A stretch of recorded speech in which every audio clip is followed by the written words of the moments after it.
তত্ত্বাবধায়ক সরকার বিলোপ সহ বেশ কিছু বিষয়ে আনা সংবিধানের পঞ্চদশ সংশোধনী বাতিল চেয়ে করা রিটের রায় 17 ডিসেম্বর নির্ধারণ করেছে হাইকোর্ট। ঘোষণা হবে সংক্ষিপ্ত রায়। দেশের গণতন্ত্রের স্বার্থে তত্ত্বাবধায়ক সরকার ফিরে আসবে বলে প্রত্যাশা আইনজীবীদের। রিটের উপর দেয়া রুল শুনানি শেষে বৃহস্পতিবার বিচারপতি ফারাহ মাহবুব এবং বিচারপতি দেবাশিস রায় চৌধুরীর হাইকোর্ট বেঞ্চ রায়ের এই দিন ধার্য করেন।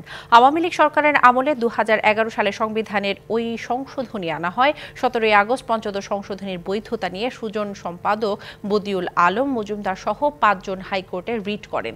বিএনপি জামায়াত সহ 10 জন অন্তর্ভুক্ত হয়ে এই রুলের শুনানি করেন। রাষ্ট্রপক্ষে অ্যাটর্নি জেনারেল পুরো সংশোধনী বাতিল চেয়েছেন।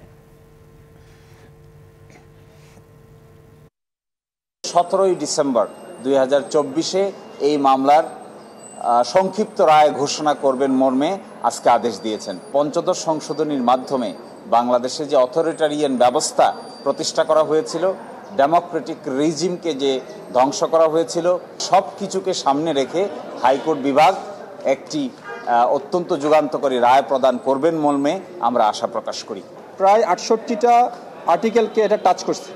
সো এটা শুধুমাত্র কয়েকটা সেকশনকে যদি কয়েকটা আর্টিকেলকে যদি অনারেবল কোর্ট যদি বাতিল করে, সেক্ষেত্রে অনারেবল কোর্টকে একটা লেজিসলেটিভ পাওয়ার এক্সারসাইজ করতে হবে। সো আমরা এটা সাবমিশন দিয়েছি যে এটা করাটা মানে আইনগতভাবে ঠিক হবে না।